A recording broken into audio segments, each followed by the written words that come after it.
perguntas e respostas, tá certo? Fiquem à vontade e vamos dar início agora. Eu vou só iniciar, agradecer a participação dos meus amigos e profissionais aqui, eu admiro bastante. Uma honra estar com vocês aqui, professor Hélio, professor Guto.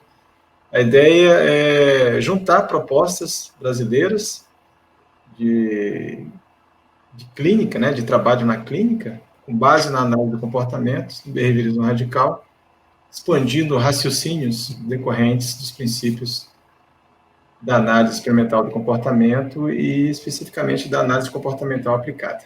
Iremos começar com o professor Hélio. Perfeito. Falando sobre terapia por contingência de reforçamento. Depois eu irei falar sobre terapia molar de autoconhecimento e depois o professor Guto irá falar sobre psicoterapia comportamental pragmática. À vontade. Bom, Marçal, é uma honra estar aqui com vocês. Agradecimento para nós todos aqui, influências recíprocas, né? E eu queria parabenizá-lo pela iniciativa de propor um tema que ele tem sido olvidado, deixado de lado, qual seja, né? Qual é a contribuição brasileira para apresentar modelos de análise, não, de trabalho em clínica? Porque a nossa realidade aqui no nosso país, né, ela é muito diferente da realidade americana, que é a grande influência, e mesmo a inglesa, não é tão grande hoje, mas também é muito grande, porque o nosso modelo de trabalho em clínica é assim, é a clínica aberta ao público, então o cliente nos procura, eu não estou falando de clínica acadêmica, universitária, e não estou falando também em ambiente de pesquisa, a clínica que presta serviço à comunidade. A nossa tradição é que o cliente que precisa de ajuda, ele procura um consultório de psicoterapia. Ele pode estar ligado ao modelo ou não. Eu queria fazer psicanálise, eu queria fazer terapia comportamental, eu queria fazer cognitivo comportamental, assim por diante, né? Ele procura. Então, eu diria para os nossos ouvintes, aqueles que são mais iniciantes, estão começando na lide, ou vão se aproximar da lide terapêutica, que a realidade brasileira é muito peculiar e riquíssima. Não há uma relação com o público que procura ajuda uma relação tão rica quanto a que existe no Brasil. Então, assim, eu acho que vou fazer um estágio, pode fazer estágio onde quiser, mas eu vou aprender a fazer clínica nos Estados Unidos. Eu diria para vocês, olha, não é o melhor lugar. Não é.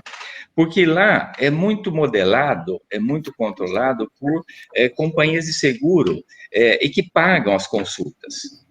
E geralmente pagam para o psiquiatra. Para o psicólogo, o acesso é muito mais limitado. E lá, como o pagamento é feito pela companhia de seguros, ela não está preocupada em um bom serviço psicoterapêutico, ela está preocupada em resultados e muitas vezes o resultado não é medido pela evolução do paciente, não, ou do cliente. É avaliado pelo número de consultas. Quanto menos consultas, mais desejada é a abordagem do ponto de vista da companhia de seguro. Então, não é o melhor. Então, onde é o melhor lugar para aprender a fazer clínica? Vocês estão no melhor lugar, no Brasil. E, nesse sentido, então, eu queria enfatizar muito isso, né? Agora, as terapias comportamentais, elas envolvem um grupo bastante amplo de possibilidades. Então, eu vou falar de uma, que é a que eu estou defendendo, que estou apresentando. Eu sou um sistematizador e um divulgador de um modelo, né? Terapia por conta de reforçamento. Por que eu cheguei nela? Eu cheguei nela pelo seguinte, quando lá na década de 60, basicamente 69 e seguintes, nós aqui em Campinas, abrimos a primeira clínica comportamental do país, nós estávamos órfãos de um modelo de como atuar em clínica seguindo o modelo operante.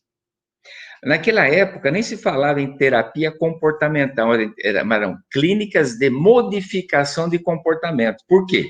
Porque o modelo operante defendia que nós não devíamos usar a linguagem médica, terapia, que subentende uma patologia a ser corrigida, a ser curada.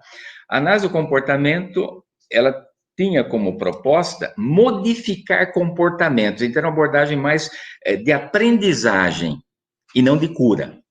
E os termos paciente deixou de ser usado por nós, passou a usar o cliente por falta de um termo melhor, né?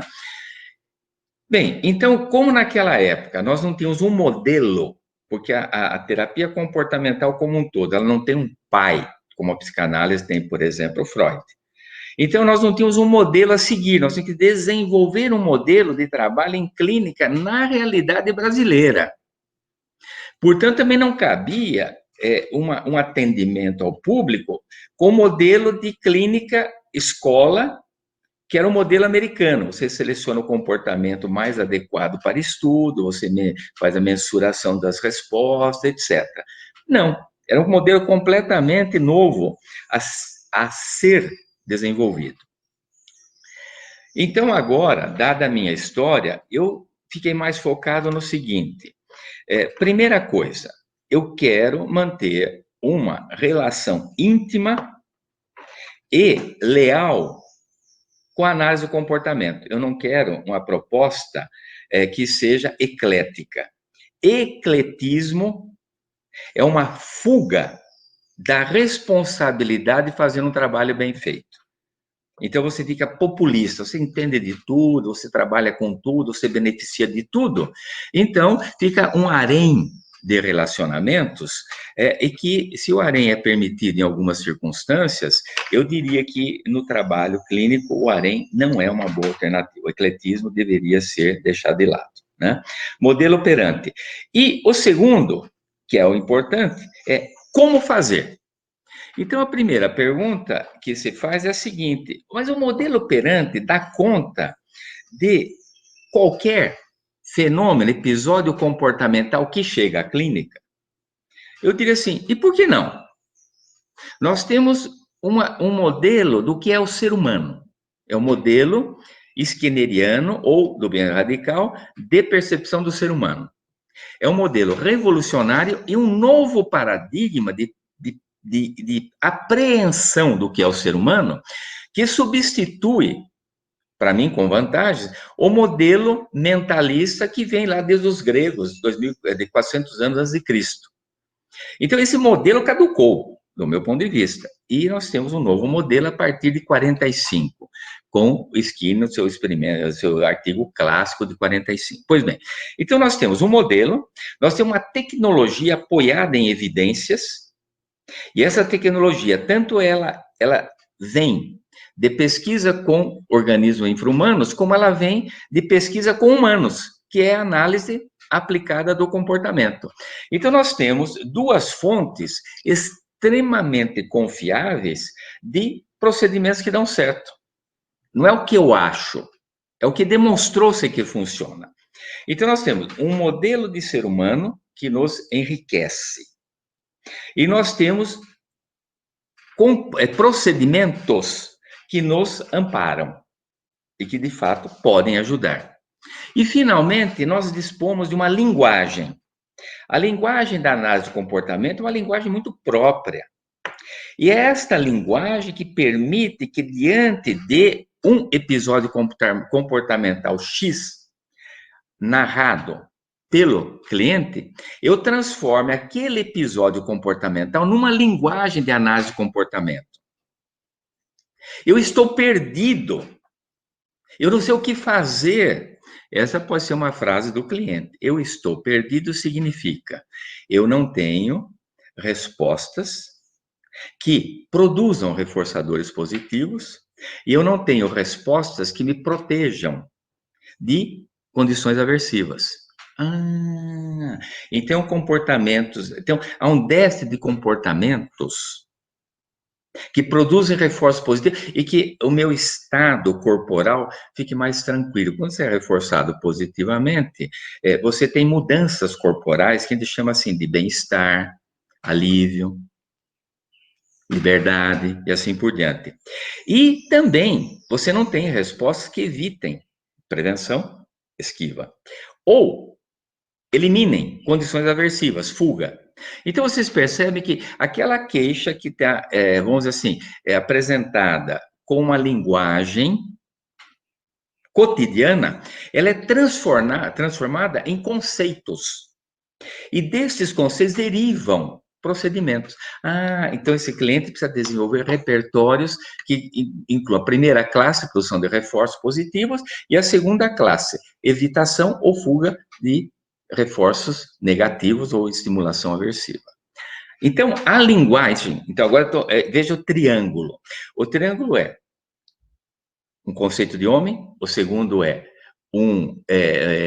modelos de atuação testados empiricamente, e uma linguagem que nos faz comunicarmos entre nós e transformarmos a linguagem cotidiana numa linguagem científica, né?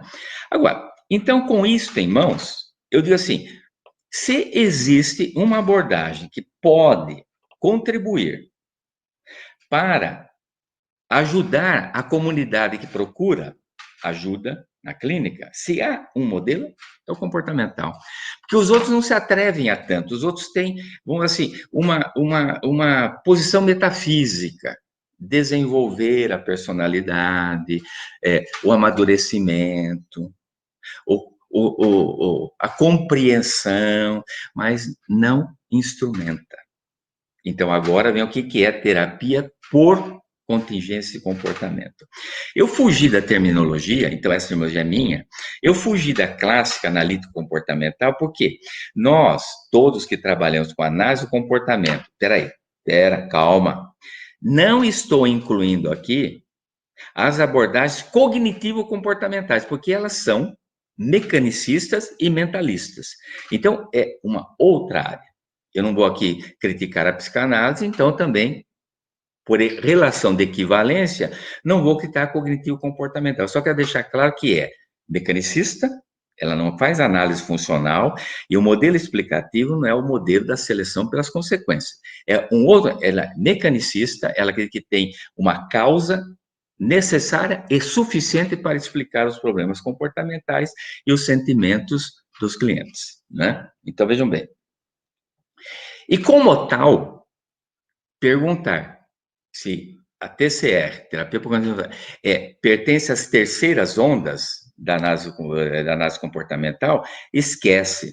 As 3 ondas propostas pelo Reis são ondas que classificam o desenvolvimento das terapias cognitivas, traços comportamentais. E não confundam, esse comportamental associado à cognitiva não é o comportamento que nós operantes definimos. É outro conceito.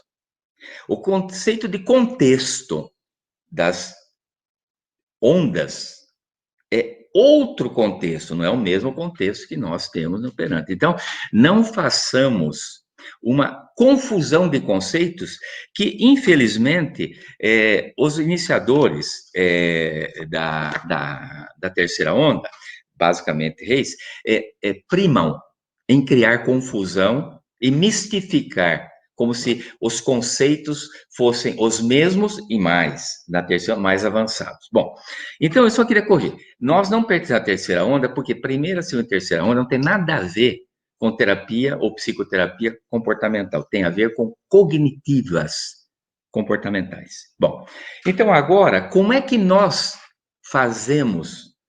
conduzimos o processo psicoterapêutico? Nós conduzimos fazendo análise funcional.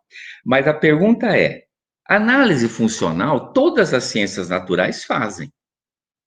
Então, o que nos diferencia de outras ciências, da física, da química, da biologia, da genética e assim por diante?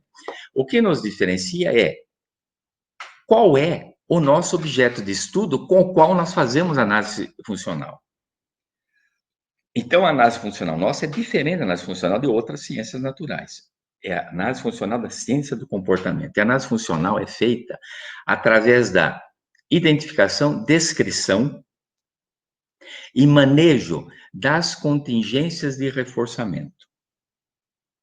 Mas peraí, então qual é o objeto de estudo da terapia por programa de reforçamento? O interesse do analista de comportamento, TCR, clínico, o interesse é nos comportamentos e sentimentos que fazem o cliente sofrer. E o nosso interesse é em desenvolver comportamentos e sentimentos que foram amortecidos, foram cuidados para serem agora comportamentos mais agradáveis e sentimentos mais agradáveis. E a palavra agradável aqui quer dizer mais envoltos em reforçamento positivo, que dada a exposição ser breve, eu não posso detalhar agora. Pois bem, então voltando, nós temos que dizer que o analista, ele se interessa pelos comportamentos problema, pelos sentimentos problema, e quer substituí-los por comportamentos que produzam mais bem-estar, melhor acomodação de vida, acomodação nessa de plasticidade, mas uma acomodação é um estado razoavelmente estável de bem-estar, de sentimentos de liberdade. Esse é o interesse. Agora, como é que a gente faz isso? Todos os comportamentos e sentimentos, e agora que eu digo assim, não existe uma classe de comportamentos, outra classe de sentimentos. Sempre nós estamos trabalhando com comportamentos e sentimentos. Então, existem manifestações do organismo. E todos os comportamentos e sentimentos são função de contingências de reforçamento. A mais simples das quais é antecedente, resposta e consequente. Então, se o indivíduo chega com muita insegurança, muita ansiedade, ele é adulto, eu vou me perguntar como é que, na história de contingências, parênteses, que é diferente de história de vida, fecha parênteses, como é que a história de contingências desta pessoa o tornou sensível, por exemplo, à avaliação do outro? Quando o outro olha, quando o outro comenta, aquilo parece um julgamento definitivo, é uma condenação. O que na história de contingências criou uma função para o outro. E a função é de julgador, de avaliador, de crítico e, finalmente, de juiz. Quando eu identifico isto, eu já começo a me perguntar, por que ele está tão perdido? Porque ele está ansioso, porque ele, em função de sua história de vida, ele dá muito valor ao que os outros pensam e tem baixo autoconhecimento. Ele não é capaz de saber como ele se comporta, ele não sabe o que o comportamento dele produz.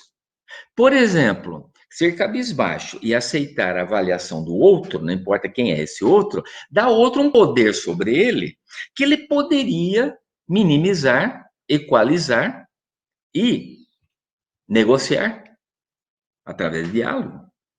Se ele tivesse melhor conhecimento do seu repertório de comportamento, ele teria melhor autoestima e melhor autoconfiança.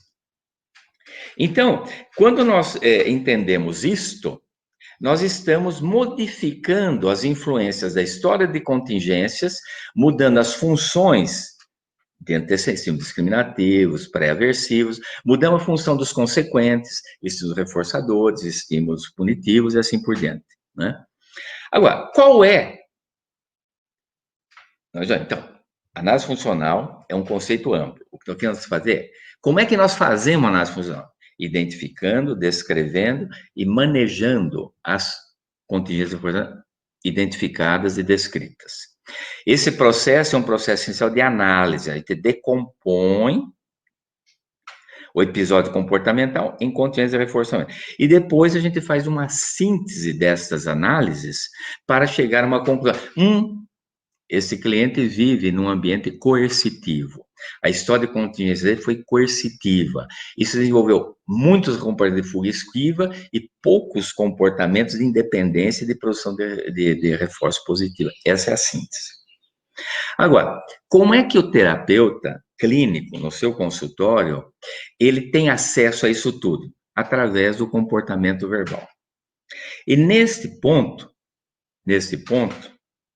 eu queria destacar o seguinte: nós adotamos a definição skinneriana de comportamento verbal. Portanto, o que é falado, comportamento verbal, oral, o que é gesticulado, comportamento verbal, gestual, o que é escrito, comportamento verbal, textual, não é o nosso objeto final de interesse. O nosso objeto final de interesse é quais são as variáveis que determinam as diferentes classes de comportamentos verbais. Portanto, o comportamento verbal, ele é a variável dependente. E as circunstâncias criadas por uma comunidade socioverbal são as variáveis independentes que produzem as verbalizações. Num ambiente punitivo, uma história de contingência punitiva levará o falante a camuflar, distorcer, alterar os relatos para evitar punição e julgamento. Então, percebem? Então, o que ele fala não é digno de confiança. É digno de confiança é saber de que é função ele falar daquele jeito. E é isso que o terapeuta tem que corrigir. Portanto, a análise, o que o cliente fala é instrumento que o terapeuta usa tendo pleno domínio das classes operantes, funcionais, verbais, Skinner, é um domínio para poder, através do que ele diz, não acreditar no que é dito, mas desvendar em função de que aquilo é dito daquela forma. E com estas informações verbais, o terapeuta constrói as contingências de reforçamento e operação. Isso equivale a dizer que o cliente não é quem melhor conhece o seu comportamento. O terapeuta, por causa de uma linguagem da análise do comportamento, ele tem possibilidade de conhecer o cliente mais do que ele próprio. A clássica frase da filosofia, conhece-te a ti mesmo, é tola. Pertença a uma comunidade verbal que seja capaz de levá-lo a se conhecer. E você será um privilegiado. Então, a consciência é um produto social. Quanto mais rica a comunidade verbal que você pertence, e o terapeuta deve ser uma nova comunidade verbal mais rica, apoiada essa comunidade em fundamentos da análise do comportamento. Essa comunidade deve enriquecer o cliente para que ele se conheça melhor. Escolha bem a comunidade verbal a qual você pertence, se você puder escolher, e você terá melhor autoconhecimento. Não é conhece-te a ti mesmo. Busca quem melhor pode te ensinar. E o terapeuta tem essa função. Então, nesse sentido, o comportamento verbal, ele é um instrumento para se chegar à construção das contingências de reforçamento. O verbal não é um fim em si mesmo. E cai por terra a ideia de que o autoconhecimento é um produto da própria pessoa. Poderá vir a ser se ele pertencer a uma comunidade que o ensinou a se conhecer, que o ensinou a identificar como os comportamentos dele influenciam aqueles que o cercam. E, como tal, tornar-se um sujeito ativo da sua história de existência. Eu queria encerrar, tá mais um tempo, né? Eu queria encerrar minha apresentação aqui, dizendo o seguinte, empresto esta frase de um outro autor, e que diz assim, o psicoterapeuta, TCR, ele tem que ter um olhar microscópico para enxergar nuances, sutilezas, minúcias de como e o que o cliente fala. E esta visão microscópica faz com que ele consiga fazer uma apreensão de que contingências estão regendo os seus comportamentos. E que tenha também uma visão telescópica Isso aqui, seja capaz de olhar o cliente e estender essa visão para o ambiente social significativo desse paciente, porque as mudanças não podem ser do cliente, não podem ser isoladas do contexto que ele vive. Nesse sentido, eu proponho aqui que o seguinte, não existe uma terapia centrada no cliente, não existe uma terapia puramente individual. Sempre a terapia deveria ser uma terapia que analisa a pessoa dentro do seu contexto. Como tal, não é só a pessoa que importa. Como dizem algumas terapias por aí, que o que importa é a verdade do cliente. A verdade do cliente pode ser uma tremenda enganação, um terrível equívoco que ele faz a respeito dele mesmo, do mundo que o cerca. Era isso que eu queria apresentar e fico à disposição após ouvir os demais colegas. Muito obrigado.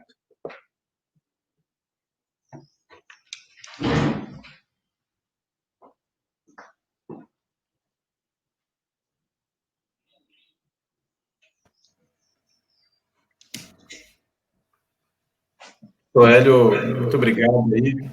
Excelente explanação, sempre um aprendizado muito grande para a gente.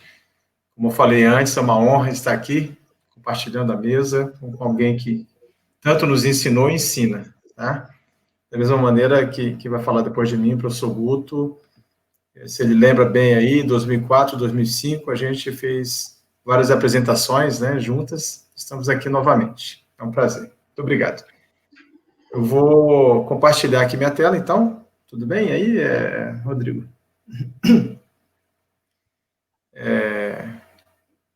Para começar a apresentação.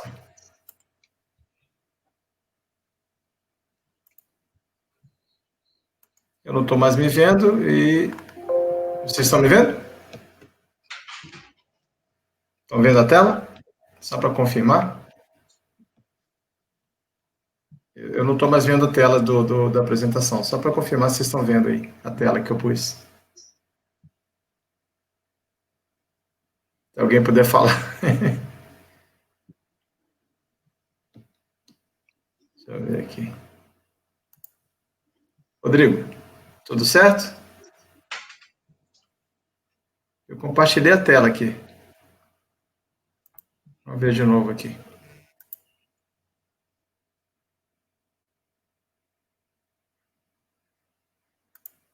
E agora? Deixa eu ver se vocês estão vendo aqui. Agora deu, beleza. Então vamos lá, já vou marcar meu tempo aqui. Terapia molar de autoconhecimento, tá?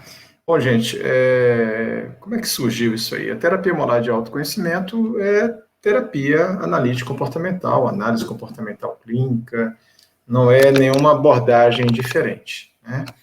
Ela é totalmente inserida dentro do behaviorismo radical e dos princípios da análise experimental do comportamento.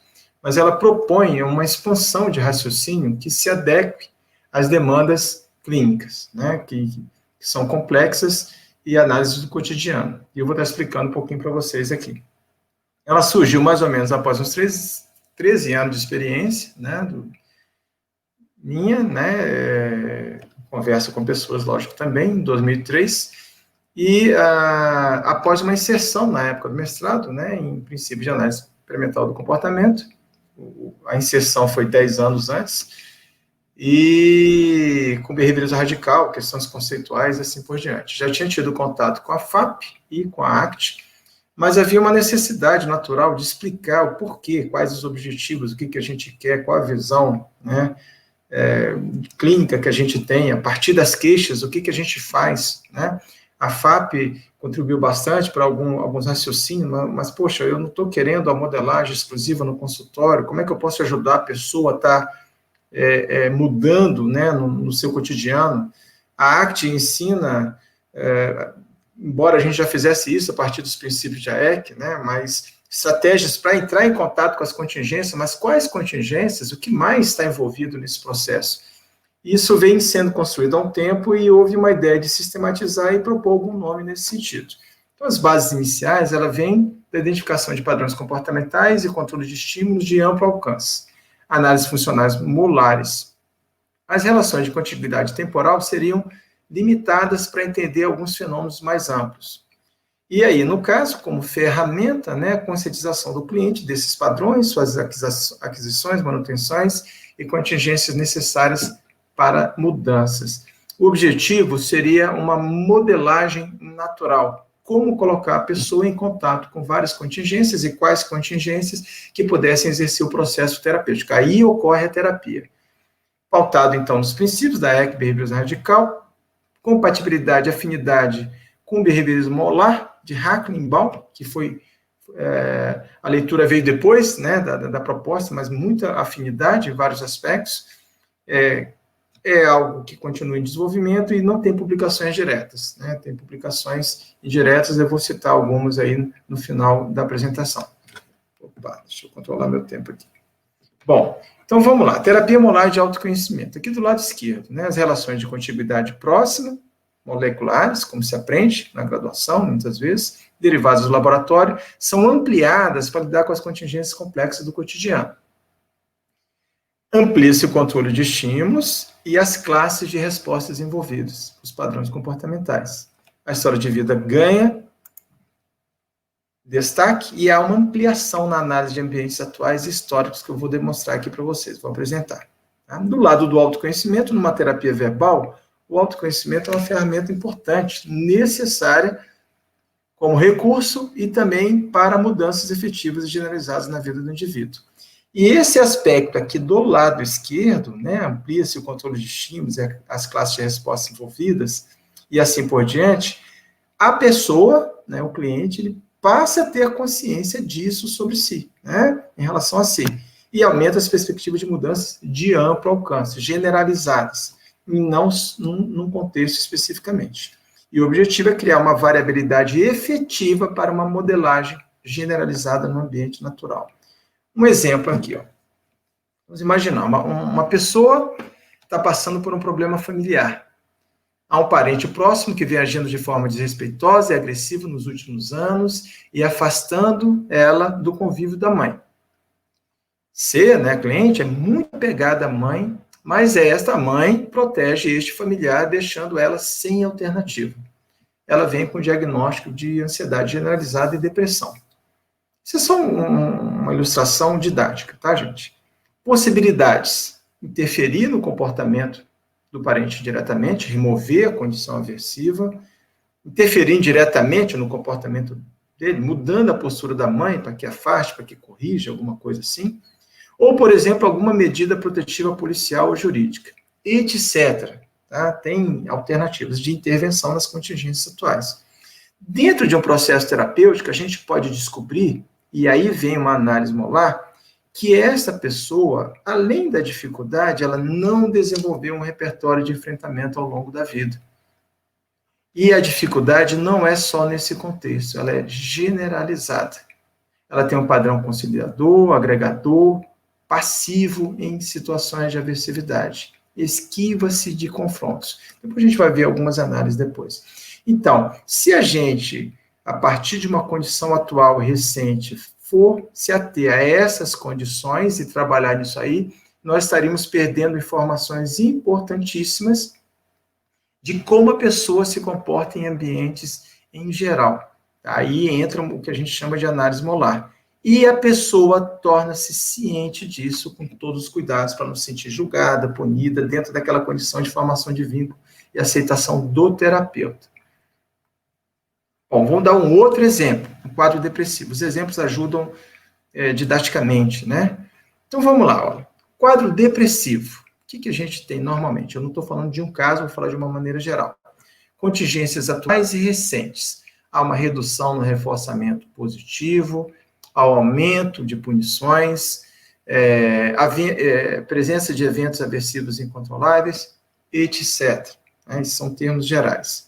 Bom, objetivos terapêuticos relacionados ao que se tem de informação vão envolver restabelecer a taxa de reforçamento positivo contingente produzido pelos comportamentos da pessoa, maior controlabilidade, reduzir taxa de punições, aumentar controle sobre eventos aversivos, no sentido de emitir resposta de fuga e esquiva, né? Em suma, produzir variabilidade comportamental adaptativa para a pessoa entrar em condições de reforçamento.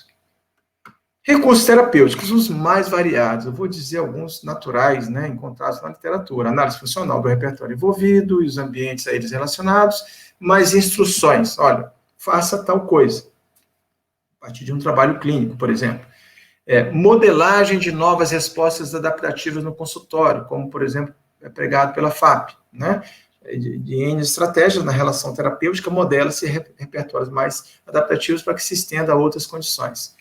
Quebra de controle verbal que impeça a variabilidade adaptativa, como prega a ACT nesse sentido, mas que a análise de comportamento pode fazer isso independente dessas condições. Desenvolvimento de estratégias para obtenção de reforçamento positivo contingente, ativação comportamental.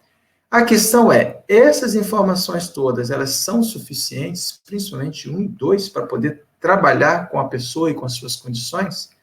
Então, vamos ver algumas questões relacionadas a isso. As reações características da depressão estão relacionadas exclusivamente às contingências recentes?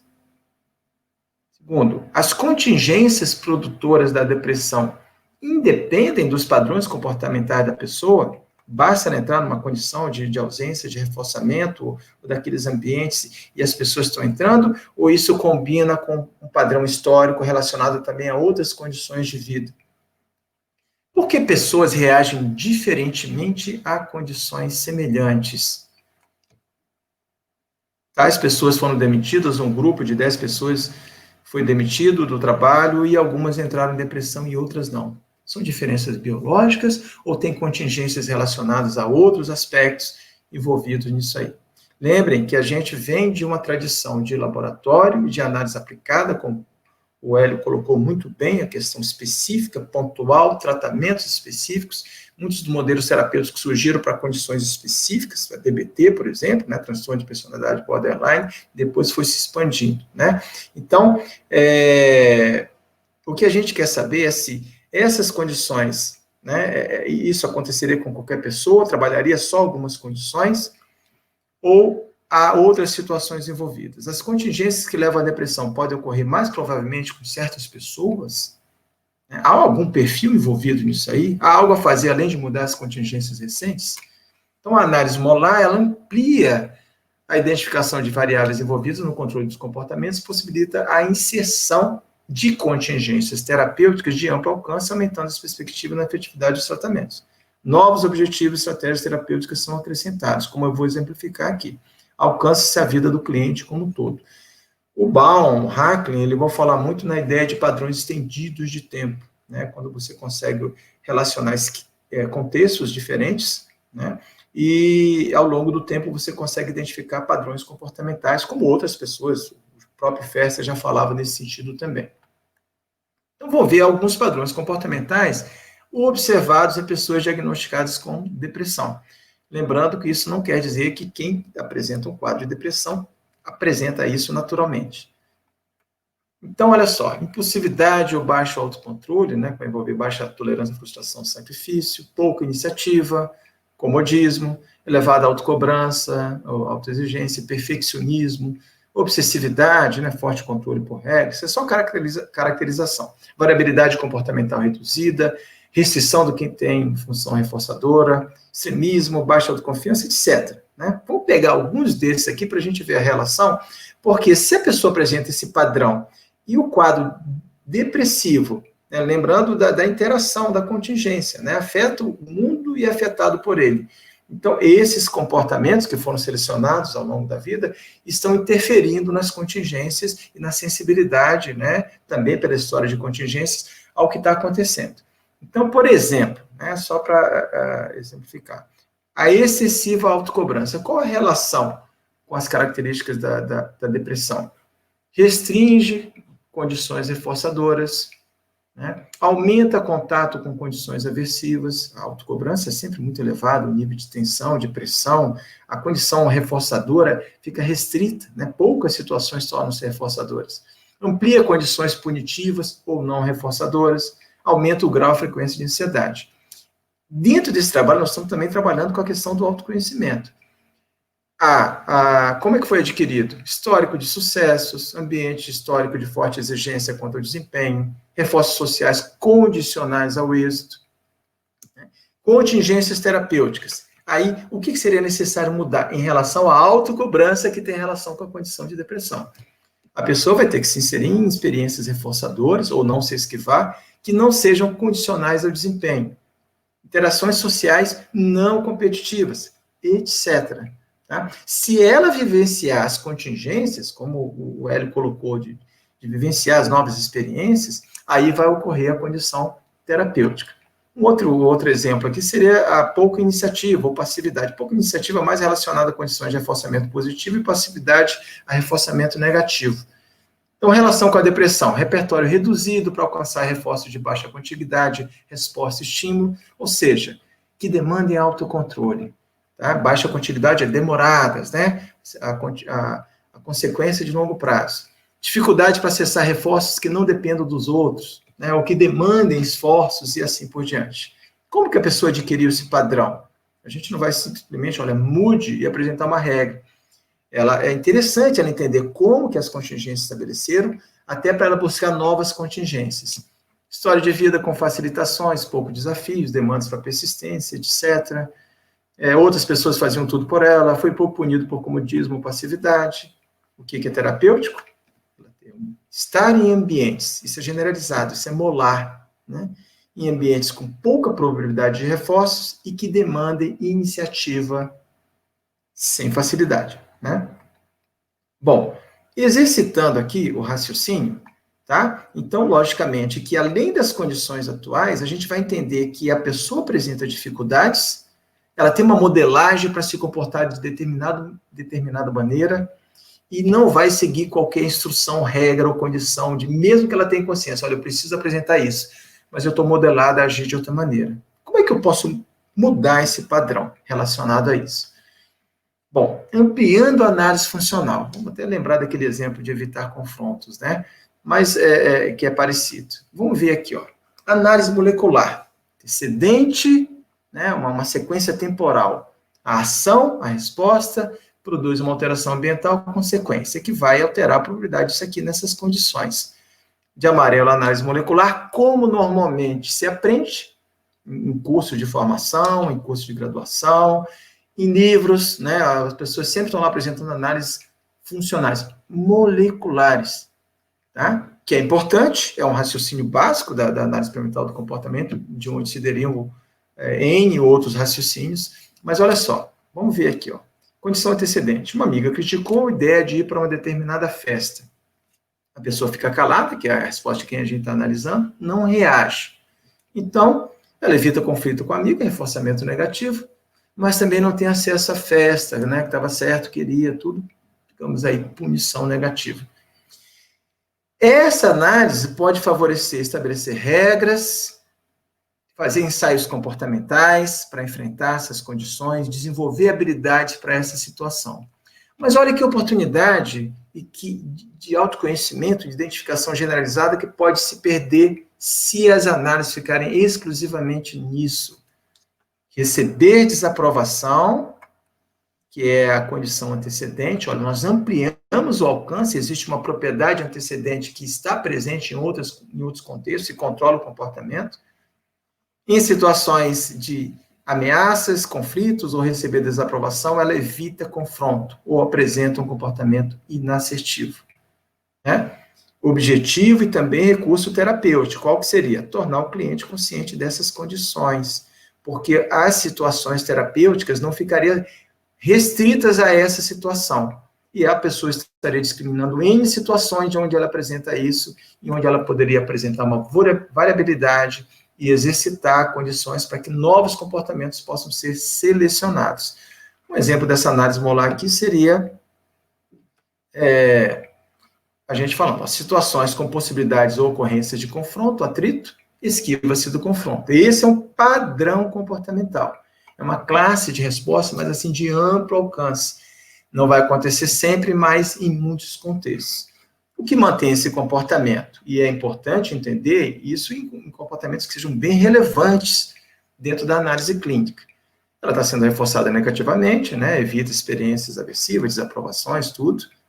E também produz reforçamento positivo, médio e longo prazo. As pessoas aprovam a postura dela, ela é benquista, recebe desculpas, etc. O que motivaria a pessoa para a mudança seriam essas condições aqui de baixo. Pede reforçadores, não faz o que gostaria, punição negativa, manutenção de estímulos aversivos, pessoas não mudam o seu comportamento. Quanto mais aversivo e mais frequente, mais motivação para mudar e a pessoa entra em conflito. Só que ela não tem treino nisso aqui. Quando você tem essa análise molar, não apenas condições específicas são foco de atenção na terapia, mas condições generalizadas. E aí o cliente, ele chega, olha, eu comecei a observar uma série de situações na minha vida, eu faço isso em tal coisa, eu faço isso em tal situação. Olha que oportunidade rica de autoconhecimento, né? E aí a gente vai entrar nessa questão do autoconhecimento, como objetivo e como ferramenta. Bom, algumas perguntas básicas, né? E é interessante quando a gente pega pessoas que vieram de outros processos terapêuticos, de outras terapias, eu faço algumas perguntas básicas, e entre elas, quando a pessoa apresenta uma queixa recorrente, no que você já fez de trabalho clínico, inclusive muitos trabalhos comportamentais, às vezes, o que você já fez de trabalho clínico? Você sabe por que você apresenta essas características? E segundo, o que foi feito? Você sabe o que foi feito para tentar mudar isso aí? E às vezes, anos de trabalho clínico, nenhuma das duas respostas a pessoa tem ciência. Então, a gente pode perguntar, até no processo de supervisão, o quanto o terapeuta seria capaz de falar sobre o seu cliente? Ou ele fala só de questões episódicas? O quanto o seu cliente sabe sobre si? Então, às vezes, até na supervisão pode acontecer, né? Olha, ele é assim, é assado, tal, tal, e a gente pergunta, isso que você está falando é uma interpretação sua? Ele tem consciência disso? Ele discrimina? Ele sabe sobre isso? Ele concorda com isso? Ele observa essas condições? Né? Conhece os seus padrões comportamentais? O que ele sabe sobre por que ele se comporta de determinadas maneiras? E o que ele sabe sobre o que seria necessário mudar ou o que seria necessário para mudar? Autoconhecimento, né, conhecimento é o operante discriminado, autoconhecimento é a discriminação de estímulos gerados pelo próprio indivíduo, né, que se autoconhece. O autoconhecimento é a autodiscriminação. Mas o que é discriminado? É o próprio comportamento público, estados privados e também as variáveis que controlam o comportamento no nível mais difícil, e que a análise de contingências, a análise do comportamento, ela é fabulosa nesse sentido. E evita a alienação tradicional de um raciocínio internalista ou mentalista. E a consciência de si, que seria um sinônimo, a capacidade, aí envolve especificamente o comportamento verbal, né, de descrever ou relatar seus próprios comportamentos, ou mais dificilmente as variáveis que o controlam. Júlio de Rose, 1982. Então, o autoconhecimento, como o Hélio bem colocou, tem origem social. Uma forma de comportamento estabelecida a partir da relação do indivíduo com a comunidade verbal ao qual pertence. Por sua vez, estabelece essas contingências. Então, nós somos uma interação verbal, só dele estar numa interação verbal falando sobre si vai aumentar a autoobservação, mas nós, terapeutas analítico-comportamentais, analistas do comportamento, nós conseguimos desenvolver estratégias para uma maior sensibilidade às interações, e esse raciocínio interacionista aqui importa em termos pragmáticos, né? Como o Guto vai falar posteriormente também. São necessárias comunidades verbais que favoreçam a descrição de estados privados, comportamentos e variáveis que controlam esse comportamento. Qualquer comunidade mentalista, internalista, mecanicista, não selecionista, vai produzir um autoconhecimento restrito, menor do que o que é produzido pelo analista do comportamento nesse sentido. Alguns tipos de autoconhecimento na clínica, né, que a gente, só para diferenciar, identificar o padrão comportamental, que ela se comporta, né, seria a resposta, em quais circunstâncias, antecedente aqui envolvido, quais as consequências do meu fazer sobre o mundo, sobre os outros, sobre mim, né? Saber o que tem valor e por quê, né? E o terapeuta não vai simplesmente mude a regra da pessoa, essa regra não está adequada, isso é um modelo cognitivista, digamos assim. O terapeuta, ele vai ajudar a pessoa a entender as variáveis que controlam no passado e no presente as regras, quais as consequências que produzem, isso pode ter uma função motivacional, e que tipo de experiências alterariam uma regra disfuncional, que na realidade faz parte de um padrão comportamental. Né? Se não tiver a regra, mas tiver a forma como a pessoa se comporta publicamente, você não precisa nem dessa descrição. E saber por que eu sou, seleção por consequências. Quando que há mudança pelo autoconhecimento? Então, olha, o Skinner, ele afirma que quando o indivíduo consegue discriminar as variáveis controladoras do seu comportamento, possivelmente suas condições para modificá-lo aumentam. Isso ainda não é mudança. Muitas discriminações a gente tem no consultório. Olha, eu sei que eu sou inibido, meus irmãos mais velhos tomavam a frente de tudo, corrigiam meus comportamentos, etc e tal. Beleza, eu sei por quê, eu sei que eu sou inibido e por que eu sou. Vou mudar? Não, precisa de exceção e contingência. Mas tem situações em que a discriminação, o autoconhecimento, envolvendo as variáveis de controle, são uma função motivacional para a variabilidade, né? Então, ao discriminar contingências entre comportamentos próprios e variáveis consequentes, algumas variáveis, mas que não estariam controlando o comportamento adaptativo, como a gente vai ver aqui. Tá? A pessoa até vai ficar sob controle de novas regras, com possibilidade de variar o comportamento e ocorrer a modelagem na situação. Modelagem é natural. O analista do comportamento, na TMA, de uma maneira geral, ele vai... A grande estratégia é como levar a pessoa a entrar em contato com as contingências terapêuticas identificadas no consultório. Então, alguns exemplos dessa situação aqui, tá? De discriminar a contingência. Então, por exemplo, discriminar aqui um comportamento, nós estamos falando de autoconhecimento e mudança, emitido em determinadas condições, além de reforçado, se não estaria sendo emitido, ou foi reforçado, também está produzindo consequências punitivas, aversivas, ou então não está produzindo reforçamento, e ele não tem essa discriminação. Normalmente são consequências em atraso. Então, por exemplo, o pai, numa conversa com o terapeuta, ele discrimina que algumas atitudes suas, que ele, né, certamente, por consequências imediatas, estava sendo reforçado, tranquilo, mas estão prejudicando o bom desenvolvimento do filho. Isso vai aumentar seu autoconhecimento e vai produzir uma variabilidade, tem uma função motivacional. A esposa discrimina que certos comportamentos seus estão afastando do marido, e ela não tinha essa consciência. A contingência já estava atuando, mas ela não tinha essa relação. É como se houvesse um condicionamento semântico que pudesse favorecer uma variabilidade comportamental dentro dessas situações. Outro exemplo, discriminar que alguns comportamentos pouco ou nunca apresentados seriam efetivos na produção de reforçamentos importantes. Então, alguém, em uma consultoria, aprende que tem elogiado poucos os funcionários e que o comportamento dele está sendo controlado por isso e não há uma variabilidade nesse sentido. Uma outra situação, discriminar que determinados ambientes os quais está inserido inevitavelmente produzirá as contingências aversivas ou pouco reforçadoras às quais está exposto atualmente. Então, por exemplo, a pessoa discrimina, enquanto eu continuar nesse ambiente, morar com tais pessoas, não tem como desenvolver autoconfiança e autonomia. Um exemplo dessa situação aí, né, teria essa discriminação, né? Marido ou filhos não comportam daquela mulher, né? Como o cliente quer, batem de frente com ela, né, com a esposa e mãe. Ela insiste, repete o pedido ao longo do tempo. Reforçamento a curto prazo, as pessoas fazem, né, o que ela quer ao longo do tempo, porque ela também reforça muito outras condições, mas a longo prazo, filhos e maridos evitam, não ficam irritáveis com ela, reduz o vínculo afetivo.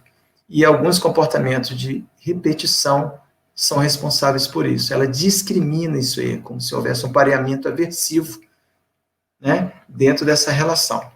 Bom, o que eu tinha para falar rapidamente sobre análise molar e autoconhecimento seria isso, tá? O tempo exíguo é só uma introdução.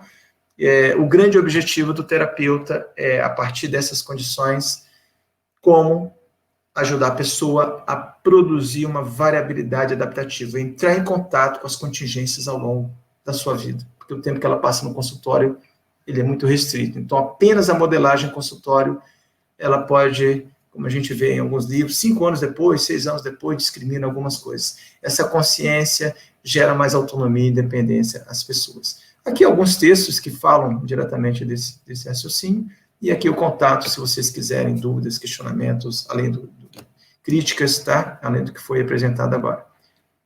Muito obrigado E agora vamos com o professor Carlos Augusto falar sobre a psicoterapia comportamental pragmática.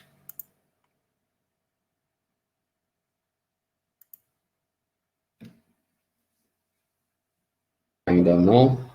Ok. Então, em primeiro lugar, eu queria agradecer o convite. É uma honra muito grande estar partilhando desse simpósio com pessoas que eu respeito, que eu li textos e que contribuíram para a minha formação. O professor Hélio é responsável pela difusão da análise do comportamento aplicada à clínica no Brasil. Eu tenho certeza absoluta de que muitos terapeutas de orientação comportamental só o são por causa do que ele fez, né? Mesma coisa com o Marçal, né, com toda a luta ao longo de vários anos para formar analistas do comportamento. Então, eu queria agradecer o convite. Vai ser um prazer falar sobre modelos de terapia de orientação analítica comportamental estrito sensu, ou seja, que de fato são baseados na filosofia behaviorista radical e utilizam a terminologia analítica comportamental. Eu vou compartilhar minha tela aqui brevemente. Se alguém puder me dar um feedback se ela está sendo compartilhada, eu agradeço.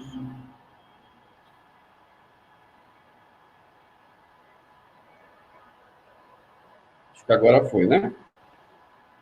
Foi. E... Então, a minha fala é psicoterapia comportamental pragmática. Eu sou o Dr. Carlos Augusto de Medeiros, o Guto, e eu estou colocando como minha filiação uma clínica que eu recém abri, chamada Pragmática Psicoterapia e Cursos. Tem histórico, né? Acho que a gente, quando fala da fundação de um modelo, é importante a gente dizer de onde é que veio essa história.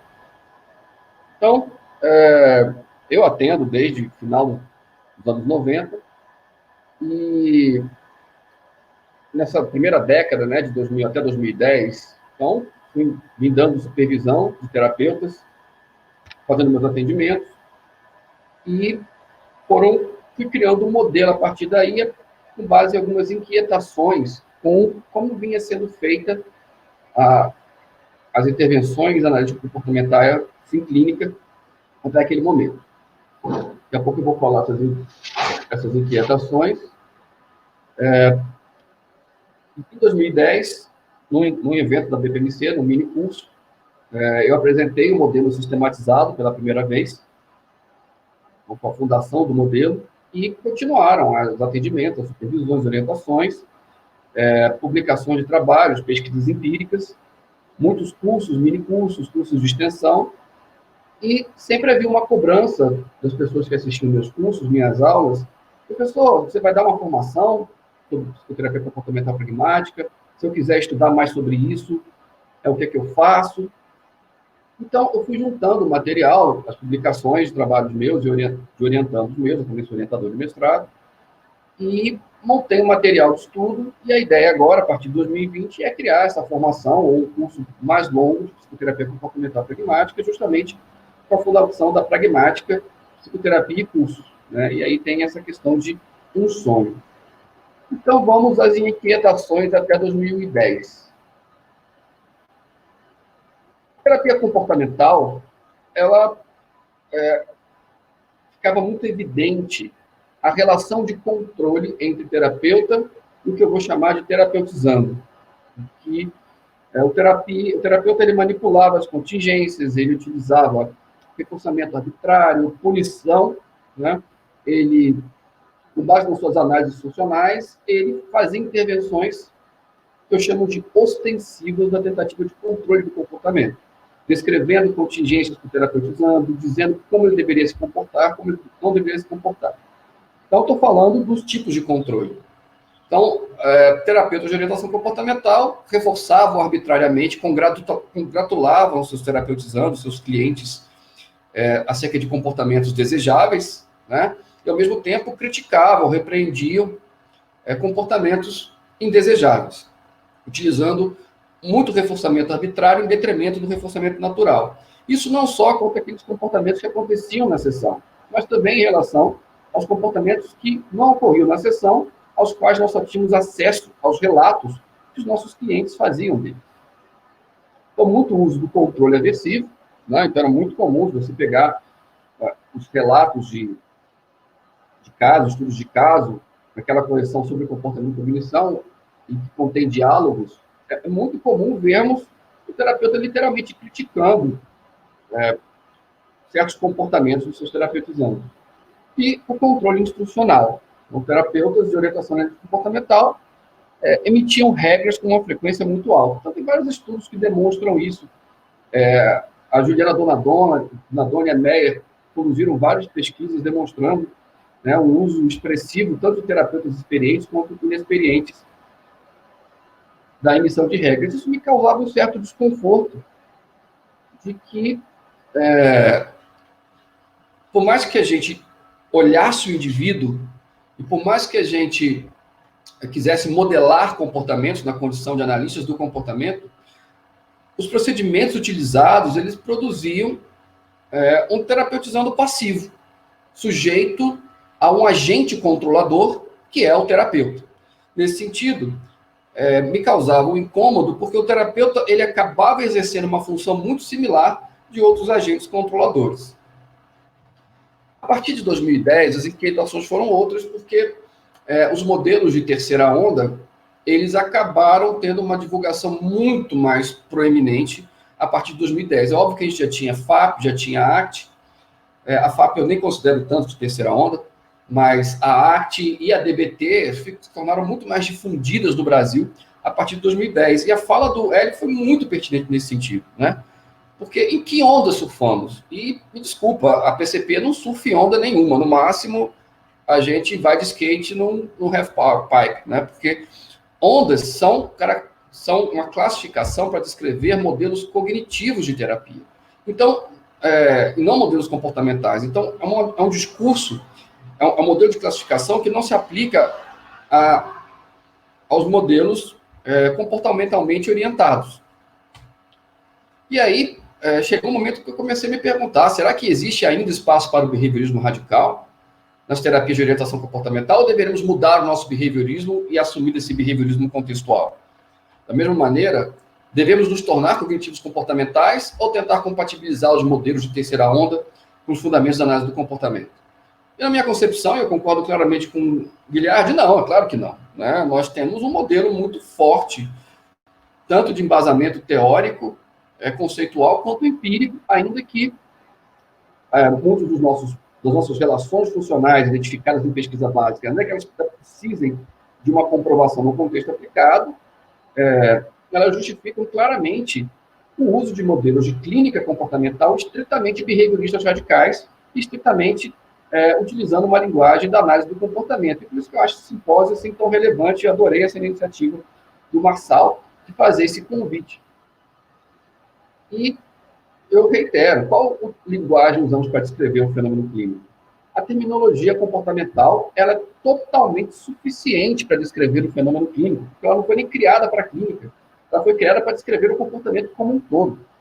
Então, eu não vejo a necessidade de nós utilizarmos aquela terminologia de meio termo que se fala, né? Utilizar de valores, de relação genuína, autêntica, isso não é desnecessário. Ou flexibilidade, uma vez que a gente já tem termos para descrever o comportamento. E aí é a lógica que eu trago de modelo de análise do comportamento. A ideia não é classificar o indivíduo. A ideia é classificar, é categorizar, é analisar funcionalmente o seu comportamento. Então, essa ideia de que temos um indivíduo e um comportamento, ela acaba sendo um erro de categoria quando a gente vai fazer um tratamento behaviorista radical, orientado, certo? Então, nós vamos utilizar, sim, a linguagem comportamental para descrever o fenômeno clínico. Bem, então vamos falar um pouquinho agora da psicoterapia comportamental pragmática, já que eu falei das minhas inquietações. Então, ele como a terapia por contingência de reforçamento e a terapia molar do autoconhecimento, o modelo analítico comportamental de clínica psicológica. E, de fato, quando eu comecei a comparar o que eu fazia no meu consultório, o que orientava os meus estagiários, eu via que a gente fazia alguma coisa um pouco diferente do restante. É óbvio que tínhamos similaridades, como a realização de análises funcionais, planejamento de mudanças de contingência, análises funcionais individuais, nos opunhamos ao mentalismo, ao mecanicismo, mas ainda assim principalmente no modo pelo qual tentamos modificar o comportamento, aquilo que eu fazia em consultório, aquilo que eu ensinava meus supervisionandos, meus alunos a fazer, era diferente do que era feito pelos outros modelos de terapia analítica comportamental até então. Então, para deixar bem claro, em termos de filosofia e epistemologia, a psicoterapia comportamental pragmática, ela se baseia no behaviorismo radical, na oposição ao mentalismo, na oposição ao mecanicismo, na adoção de um modelo selecionista e radical, e principalmente pragmático, né? No sentido de que o é verdadeiro é o que é útil, o que nos permite a predizer e controlar os fenômenos. No caso de uma psicoterapia, a predizer e controlar os fenômenos clínicos, né? O comportamento no contexto clínico. Então, a psicoterapia comportamental pragmática, ela é intimamente, ela é behaviorista radical. Vai utilizar a linguagem comportamental. Então, nós vamos usar reforçamento, extinção, punição, tatos, mandos, operações estabelecedoras, intraverbais, estímulos discriminativos, estímulos delta, generalização, discriminação, porque a gente tem uma linguagem muito rica, muito precisa. Na realidade, para mim, uma das grandes vantagens da análise do comportamento em relação às outras abordagens é que ela tem uma linguagem que, pelo menos, tenta ser precisa. O que nós saibamos claramente do que nós estamos falando. E a fala do Hélio foi muito pertinente nisso. Porque quando você fala assim, a meta é desenvolver autoconfiança, desenvolver autoestima, eu não sei que diabos nós estamos falando, né? Nós temos que desenvolver, na realidade, criar condições para que aqueles comportamentos que servem de ocasião para dizermos autoestima ou autoconfiança, eles sejam estabelecidos. Ou seja, na psicoterapia comportamental pragmática, nós não atuamos na autoestima, nós não atuamos na assertividade, nós atuamos naqueles comportamentos que são descritos para essas categorias amplas. Daí a linguagem estritamente comportamental. Nós vamos usar as relações funcionais identificadas em pesquisas básicas e pesquisas aplicadas, ou seja, aquilo que a gente já conhece no laboratório, aquelas relações funcionais já observadas, os efeitos de variáveis independentes sobre as variáveis dependentes, que são os comportamentos, nós também utilizaremos todos esses conhecimentos para embasar nossas análises e para embasar as nossas intervenções. E, obviamente, nós apresentamos um ceticismo quanto aos ensaios clínicos randomizados, que tem sido utilizado como principal evidência de eficácia do tratamento de terapias de terceira onda, uma vez que esses ensaios clínicos eles perdem o foco no indivíduo, utilizando um modelo médico de saúde e doença e remissão de sintomas para a maioria dos indivíduos de um grupo controle ou experimental submetidos a um tipo de tratamento para afirmar a eficácia dele. Na realidade, o nosso interesse, baseado no delineamento de sujeito único, é verificar o indivíduo em comparação com ele mesmo em outros contextos. A terapia comportamental, ela visa a autonomia. Agora, obviamente, a autonomia também é uma categoria ampla, a gente tem que definir melhor como é que a gente fala isso. Então, em primeiro lugar, a ideia é que nós vamos tentar utilizar formas de controle do comportamento menos ostensivas. Como eu falei mais cedo, são aquelas que, de certa maneira, diminuem a liberdade do nosso terapeutizando. E o que é liberdade? Liberdade nada mais é do que alternativas de comportamento. Então, existem alguns fatores de controle do comportamento que afetam a liberdade. O primeiro deles é restrição das alternativas de reforçamento. Então, obviamente, um exemplo claro, nós na pandemia, com o isolamento social, nossa liberdade ela foi retirada, uma vez que alternativas de reforçamento elas foram subtraídas do nosso contexto. Liberdade ela também vai ser enfraquecida com o uso do controle aversivo, em que nós emitimos comportamentos sendo mantidos pela retirada de ameaças, né? Retiradas de estímulos aversivos. Ou nós paramos de emitir certos comportamentos uma vez que eles foram punidos no passado. Mas um comportamento que deixa de ocorrer porque foi punido no passado, ele provavelmente também era reforçado. De outra forma, nós podemos dizer, então, que o controle aversivo, ele reduz a liberdade, porque ele impede que o comportamento que aconteceria, aconteça, tá? A mesma coisa é com o reforçamento arbitrário. Quando a gente utiliza reforçamento arbitrário, a gente está adicionando uma consequência à contingência, além daquela consequência que usualmente já mantém aquele comportamento. Então, nesse sentido, fica muito óbvio a relação de controle de um agente controlador que manipula e cria contingências que vão controlar o comportamento, além das contingências que já controlariam aquele comportamento. Então, resumindo, até agora, controle aversivo, redução das alternativas de comportamento e reforçamento arbitrário, diminuem a liberdade e, por fim, obviamente, a emissão de regras. Então, quando um falante ele emite regras, ele está diminuindo a liberdade. Ele está utilizando a regra como uma forma de controle. E por que a regra faz isso? Como muito bem abordado por Baum e pelo Reis, Zettel, Rosenfeld, o segmento de regras ele vai compreender o controle por dois tipos de contingências.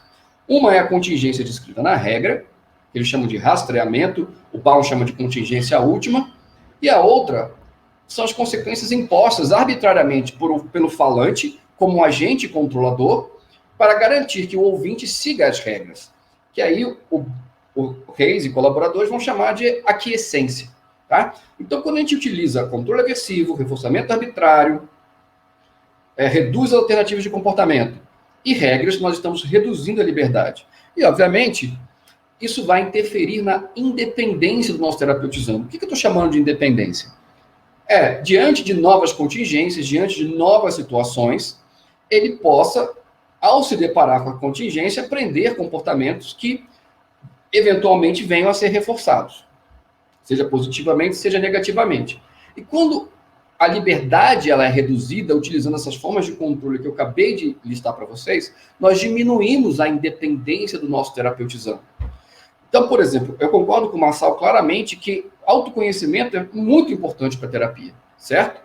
Mas, dependendo do modo como você gere autoconhecimento, você vai manter a dependência do seu terapeutizando do papel do terapeuta como agente controlador. Então, quando o terapeuta ele emite uma regra, ele faz uma devolutiva de análise funcional, mesmo que ela contribua para a mudança de comportamento do nosso terapeutizando, ele não está aprendendo um repertório comportamental fundamental. Analisar funcionalmente o próprio comportamento. Então, quando nós falamos de autoconhecimento, o autoconhecimento pode se referir tanto a respostas de autoconhecimento, quanto a um repertório de analisar o próprio comportamento. Então, na PCP, a nossa ideia não é só gerar o autoconhecimento, não é só fazer com que ele emita respostas descritivas do seu comportamento e de suas variáveis de controle. A nossa ideia é que ele aprenda a, diante de uma contingência, analisar o seu comportamento e analisar o comportamento das pessoas com as quais ele se relaciona.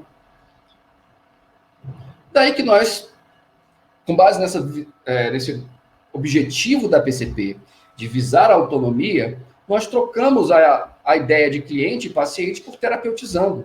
Porque na nossa concepção, o terapeutizando ele tem que ser ativo no processo. Ele tem que se comportar para que o comportamento dele mude, para que os ganhos terapêuticos aconteçam.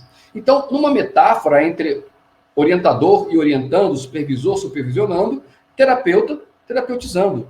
Porque é o supervisionando que atende o cliente numa clínica escola e não o supervisor. É o orientando que escreve a dissertação, a tese, a monografia e não o orientador. Então, é o terapeutizando que faz a própria terapia e não o terapeuta. Cabe ao terapeuta simplesmente criar condições para que essas mudanças aconteçam. Ou seja, conferindo um papel muito mais independente ao terapeutizando. Bem, com que comportamentos nós trabalhamos? Os comportamentos alvo, né, que são os focos de análise e intervenção. Retirando as ideias de comportamento desadaptado, disfuncional, comportamento problema, porque para nós esses termos não fazem sentido. Esse juízo de valor sobre o comportamento, ele não corresponde ao tratamento behaviorista radical ao comportamento. Todo comportamento tem função, senão ele não estaria ocorrendo. Todo comportamento é adaptado. Então, nós utilizamos uma terminologia de comportamentos a fortalecer, aqueles que, a partir da nossa análise funcional, nós identificamos que eles deveriam ter a sua frequência aumentada, e aqueles a enfraquecer, que seria o contrário, que a partir da nossa análise funcional, eles deveriam ter sua frequência reduzida. Geralmente, os comportamentos a enfraquecer, eles produzem consequências reforçadoras em curto prazo, pequena magnitude, mas consequências aversivas em longo prazo, de grande magnitude. Ao passo que os comportamentos a fortalecer, eles, em curto prazo, produzem consequências incertas e atrasadas, e em longo prazo, reforçadoras de grande magnitude. E para que esses comportamentos a fortalecer passem a ocorrer, é necessária, é fundamental uma exposição às contingências. E essa é uma das maiores metas e desafios da terapia, na perspectiva da análise da psicoterapia comportamental pragmática. Outra classificação que nós fazemos de comportamentos-alvo são os comportamentos-alvo emitidos e os relatados. Os emitidos são os que acontecem na relação terapêutica. Então, se nós temos um terapeutizando que ele dá indiretas para pedir as coisas para as outras pessoas, ou seja, emite mandos disfarçados, ele vai emitir mandos disfarçados na presença do terapeuta também. Como já muito bem discutiram Fester e o próprio Kohlenberg-Sai. E nós temos uma outra categoria que são os comportamentos relatados, aqueles que acontecem fora da sessão, aqueles que nós só temos acesso aos relatos dele. E, obviamente, o tratamento aos comportamentos relatados tem que ser diferenciado em relação aos emitidos, uma vez que a gente não tem acesso a eles diretamente. E aí a gente tem que tomar muito cuidado. Como é que a gente vai reforçar? Como é que a gente vai extinguir? Notem que eu nem falei de punir, uma vez que na psicoterapia comportamental pragmática será evitado ao máximo punir comportamentos. Eu gostei muito da fala do Guilherme, que como a terapia por contingência, nós vamos dar uma ênfase muito grande ao comportamento verbal. Então, nós somos muito mais preocupados na função do dizer e do não dizer, do que preocupados com o conteúdo, certo? Então, nós vamos analisar funcionalmente utilizando a terminologia do Skinner. Tatos, mandos, intraverbais, é uma categoria que eu acho que pouco abordada, mas ela é fundamental. Nossos terapeutizandos chegam no consultório com diversas frases prontas, mantidas muito mais pelas consequências a serem providas por um ouvinte, do que de fato descreve de maneira acurada o seu ambiente, ou o que elas estão sentindo, ou o que elas estão pensando. Nós vamos utilizar muito também a literatura de correspondência verbal, ou seja, o que afeta a fidedignidade do que o nosso terapeutizando fala em consultório. Que tipo de reação que o terapeuta tem que vai afetar a correspondência verbal. E, obviamente, as regras são fundamentais na terapia, porque os nossos terapeutizandos, eles estão seguindo regras que descrevem de uma maneira inacurada as contingências. E isso está intimamente relacionado à emissão de comportamentos a enfraquecer ou à baixa frequência de comportamentos a fortalecer. Então, regras vão precisar ser modificadas. Terapeutizandos que não se conhecem, eles vão precisar se autoconhecer, significa emitir regras. E para tal, nós utilizaremos procedimentos como as perguntas reflexivas e o questionamento reflexivo, evitando ao máximo a emissão de regras por parte do terapeuta com base naquela justificativa que eu falei mais cedo. Bem, um elemento muito importante que eu observo em quase todos os nossos terapeutizandos são problemas de habilidades sociais, e que eu chamo de comportamentos socialmente habilidosos, que eu vou defini-los funcionalmente, ao invés de utilizar categorias abrangentes, como assertividade, ou passividade, agressividade, abusividade. Então, a ideia é treinar esses comportamentos, mas não de uma maneira ostensiva, como são os treinos de habilidades sociais que que a terapia comportamental tradicional utiliza. Então, a ideia é pegar situações espontâneas que acontecem no consultório, fazer ensaios comportamentais, e o terapeuta reagir como as outras pessoas reagiriam a partir do modo como o terapeutizando se comporta, utilizando, então, o reforçamento diferencial mais próximo do natural possível. E, ao invés do terapeuta avaliar o nível de habilidade social de uma dada resposta do terapeutizando, nós vamos fazer com que ele se autoavalie. E nós vamos utilizar o questionamento reflexivo para que ele possa identificar o que ele poderia melhorar nas suas respostas numa situação de ensaio, no ensaio comportamental.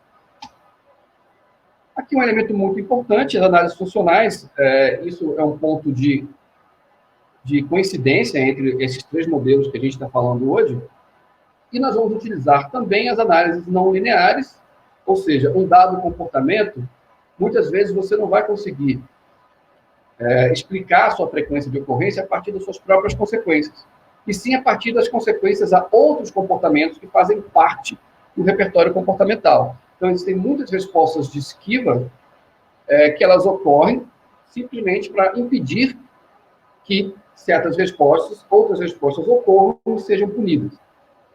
Então, eu não quero me ater a exemplos de análises funcionais, mas, por exemplo, podemos ter uma pessoa que ela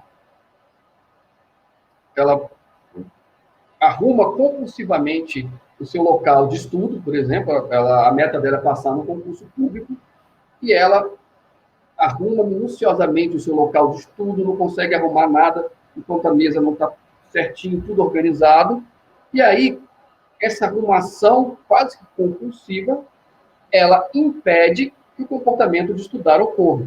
E aí, se ele não estuda, quando ele faz o concurso, ele não é aprovado, mas ele tem uma justificativa para não ter sido aprovado. Ele não estudou. Então, só um exemplo bem rapidinho, e a gente pode conversar sobre ele nas dúvidas, tá? Mas o mais importante dessa questão das análises funcionais é que a gente parte do pressuposto que a maior origem do sofrimento trata-se do conflito, de contingências conflitantes entre consequências práticas, ou seja, consequências próximas ao natural, e as consequências simbólicas, como os reforçadores condicionais generalizados, na admiração, no respeito, poder e status. Então, muitas pessoas, muitos terapeutizandos, eles se comportam, tendo seus comportamentos mantidos pela admiração, respeito, poder e status, mas, ao mesmo tempo, perdem diversos outros reforçadores de ordem prática. E isso vai, certamente, cercear a sua liberdade. Gente, era isso que eu tinha para falar para vocês aqui. A pragmática, psicoterapia e cursos. Quem quiser os slides ou pedir texto sobre a psicoterapia comportamental pragmática, é só entrar em contato comigo por esse e-mail aí. Eu tenho um Google Drive que tem diversos textos sobre a PCP que vocês podem ter acesso, tá? Gente, muito obrigado. Estou por aqui.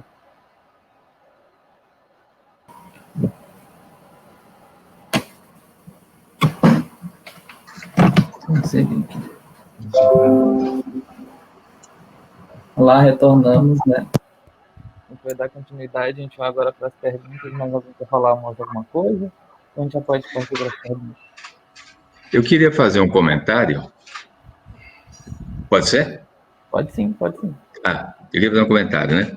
Eu fiquei encantado com as apresentações dos meus colegas, né? E, finalmente, eu posso dizer que estou testemunhando uma síntese de contribuições independentes enquanto pessoas para formar um todo coeso, sistemático e coerente de análise, vamos chamar assim, comportamental operante. Então, eu não conhecia ainda a apresentação do Guto, fiquei encantado. E, Guto, obrigado por ter introduzido um termo que eu estava em busca há anos. Porque sair de paciente para cliente foi fácil. Um primeiro passo que interrompeu com uma tradição de que a psiquiatria era poderosa e mandava na gente, né? Então, vamos lá. Mas eu estava incomodado ainda com o cliente. E estou aqui simpático ao seu termo, terapeutizando, e vou passar a adotá-lo daqui para frente e agradeço a contribuição. Grande honra para mim. Como é que é? É uma grande honra para mim ouvir isso de você. Puxa, não, se é uma honra, então se sinta honrado, porque, olha, faço isso de coração. E queria também reconhecer que quem me chamou a atenção para a distinção entre molar e molecular, que eram coisas que eu ensaiava, mas quem me chamou a atenção, e aí está o papel da conscientização, de tomar ciência e tal, foi o Marçal. Na minha apresentação, eu já falo como se fosse da minha casa, ou da minha cozinha, do meu quarto, a minha intimidade, o molecular e o molar, né? Então, é interessante que eu não sei se nós não deveríamos pensar em os três, prepararmos 3 capítulos sobre as nossas apresentações, porque elas se juntam de uma maneira tão bonita, não houve nenhuma contradição, nenhuma. E todas elas se complementam e enriquecem as outras. Então, eu acho que se a nossa comunidade tiver acesso, puxa, existe uma terapia, vamos chamar comportamental operante e tal, brasileira, que é fruto da história de contingência de cada um de nós como pessoa e como profissionais. O Guto explicitou bastante, né? Aí, trabalhando com meu supervisionando e tal, eu fui me perguntando e fui sendo, vamos dizer assim, meus companheiros foram sendo selecionados. Outros meus foram selecionados, outros do Marcel foram selecionados, e dão todo, todo maravilhoso. Então, eu queria dizer da minha satisfação de ver que como nós crescemos, como nós conseguimos manter uma autonomia de outras abordagens, vamos chamar as cognitivas, que estão mais próximas da gente, que mais nos ameaçam. Não nos ameaçam porque são melhores ou piores, não é por isso não, é porque elas confundem. Elas confundem, esse é o meu problema, né? Então, estou muito honrado de participar desse momento de uma junção tão maravilhosa. Fiquei encantado. É só um... Eu começo agora aqui com a primeira. Posso falar? Tudo bem. É só para a gente... É, professor, é do Caio Lobato, do Piauí.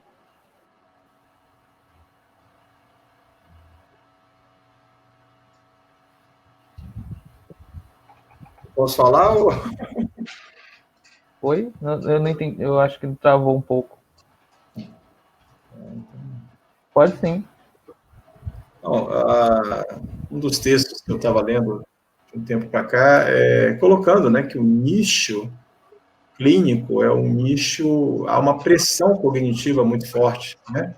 Então, muitos terapeutas comportamentais, ou de base analítica comportamental, para se inserir nesse nicho, produzir reforçamento, criam novos termos e novas ênfases, deixando de lado a essência do behaviorismo radical.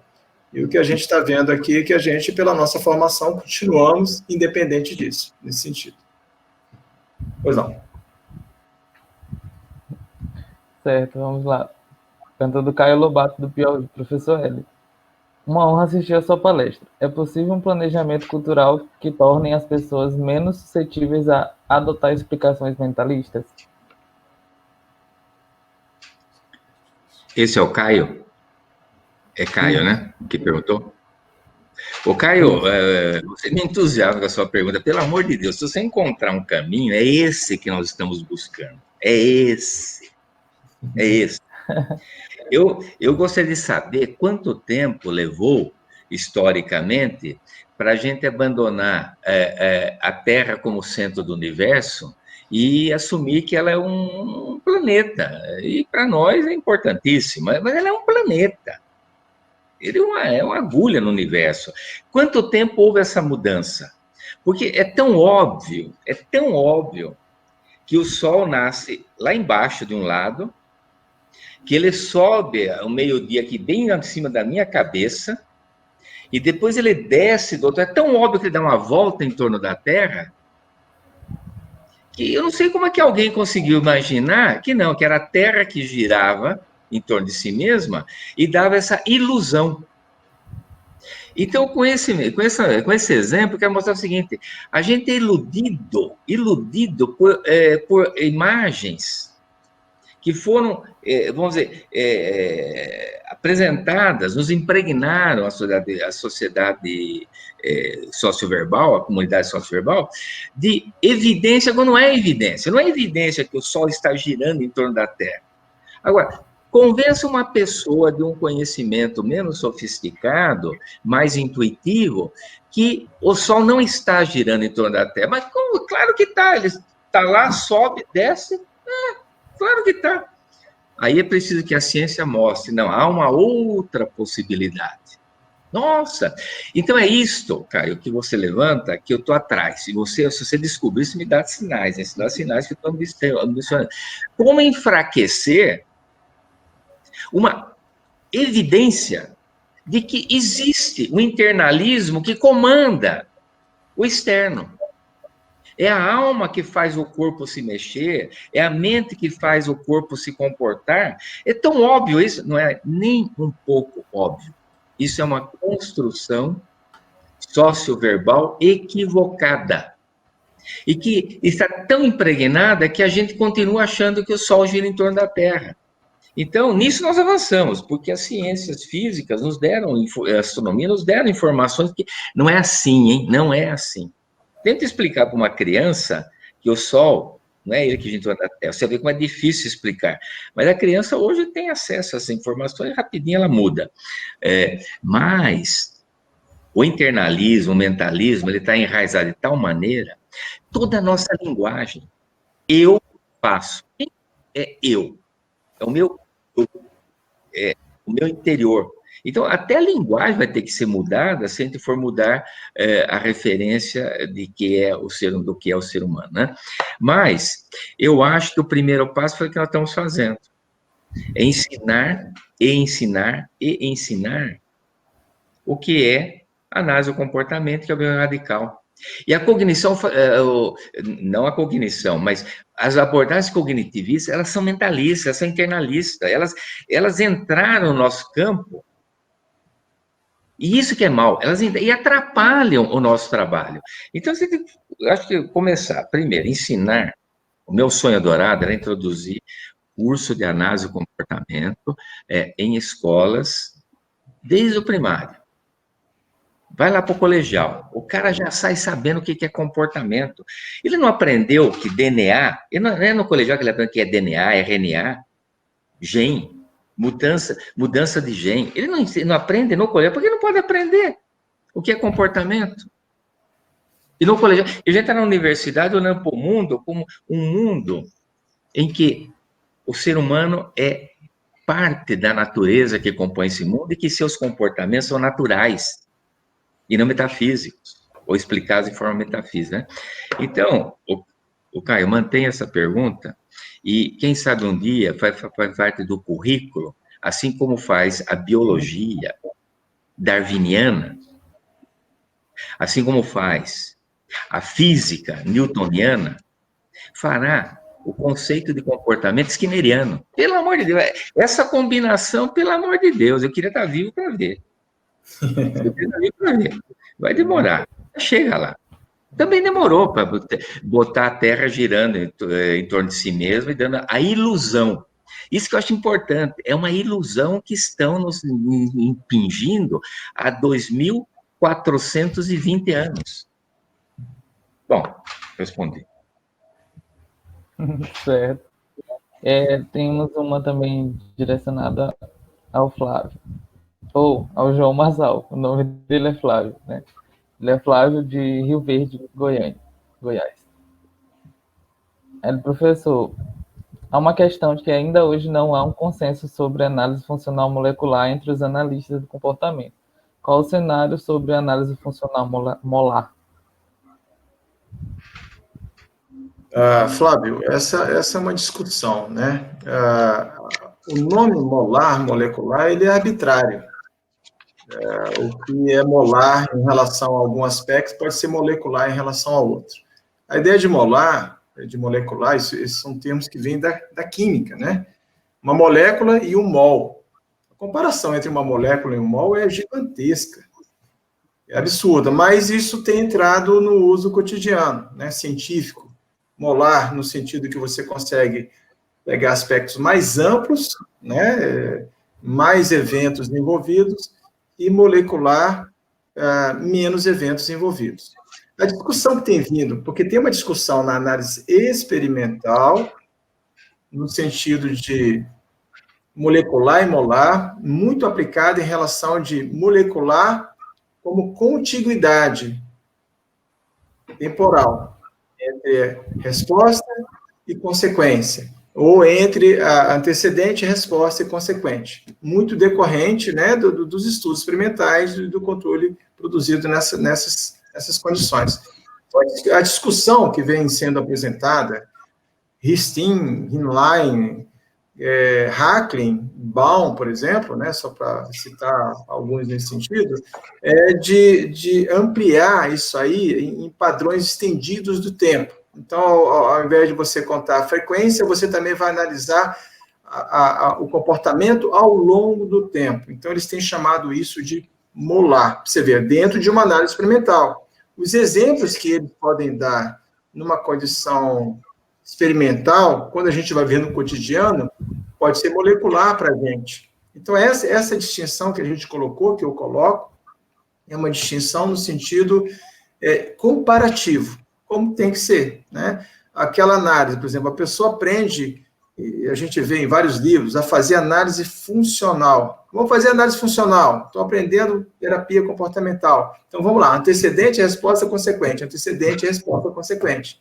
Então, ela está vendo uma condição bem episódica naquele momento. Os exemplos que eu dei aqui, eles estendem essa análise.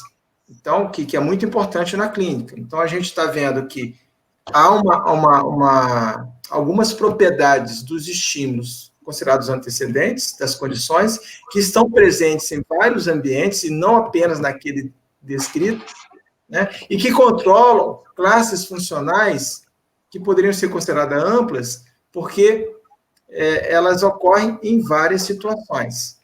Então, é isso que acontece. A distinção que está sendo dada aí é só uma distinção de análise. Nós estamos utilizando os princípios derivados da análise experimental do comportamento. E na literatura é uma discussão. Há uma discussão nesse sentido. E há uma corrente.